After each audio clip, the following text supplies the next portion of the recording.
it's also very important, isn't it, Sir Keir, that whoever leads the Labour Party next deals once and for all with this running sore of anti-Semitism, which has bedeviled the party now for years, and particularly under Jeremy Corbyn's tenure.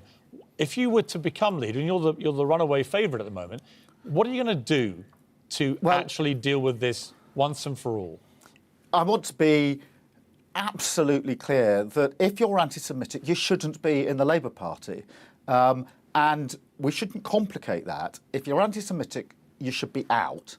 And I think it's very important for the leader of the Labour Party, and this is the way I would do it, to take a personal lead on this and to show that commitment as leader of the Labour Party. So not to say, well, I'm going to put it here, I'm going to put it there.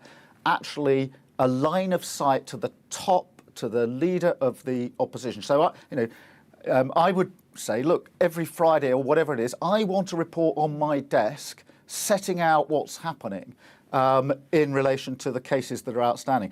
But there's a sort of bigger picture here, because obviously the relationship with the Jewish community has been under huge stress in the last few years, and that needs to be rebuilt.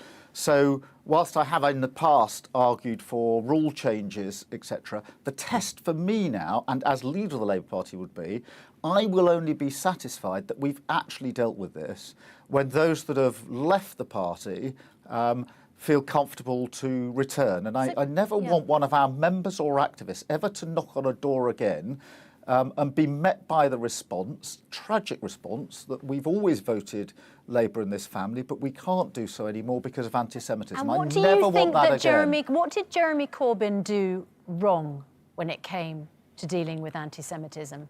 I think we were too slow, we weren't direct, we weren't building those bridges. Now, we've got the Equality and Human Rights Commission looking into the Labour Party. Which is astonishing in itself, it really is. I mean, I was one of those, as a human rights lawyer, that was very keen on the setting up of the Equalities and Human Rights Commission. It didn't occur to me for a moment that I'd ever be looking into the Labour Party. But therefore, how we respond really matters. And in other organisations I've seen, when there's an investigation going on, it could be a health authority, it could be a police service, etc., there's a tendency to circle the wagons and try to protect. Wrong response. We have to open the books, make all the staff available and say to the Commission, have access to everything. There's clearly something that's working, and we'll work with you on whatever recommendations you come up with. To get what you want on this, you've got to win the leadership. There are two central charges against you.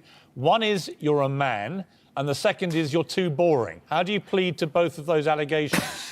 Well, look, I am a man, but I don't think that anybody in this competition is standing because they're a man or because they're a woman. Actually, what you see is candidates who are genuinely making their case for what they think is best for our party and for our country.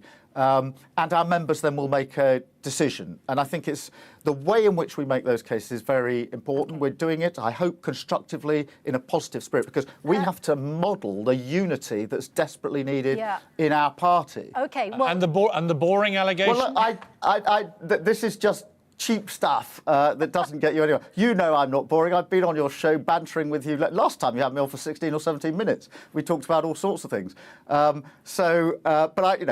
In the end, what matters is, are we going to select someone who can, A, unite the party, B, be a really effective opposition, and C, win a general election? Because we've lost 4 in a row.